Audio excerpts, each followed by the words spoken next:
मेरा बिल्डिंग, मेरा लिफ्ट तेरी बंद है। ऐसे मैं आऊं, दिल रजामंद है। और निकलो, अरे निकल जा भाया। ओ, अरे ये क्या, चाय की दुकान बंद करके मैकेनिक बनने का इरादा है क्या?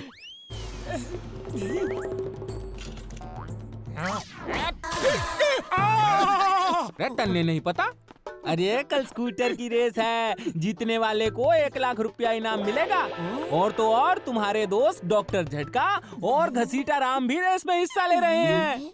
1 लाख रुपया इनाम? फिर तो हम भी रेस में हिस्सा लेंगे। अरे भाया, 1 लाख जीतोगे तो जिंदगी भर मुफ्त में समोसे खिलाऊंगा। और तुम्हारे पास स्कूटर कहाँ है? अरे जिंदगी भर फ्री समोसे।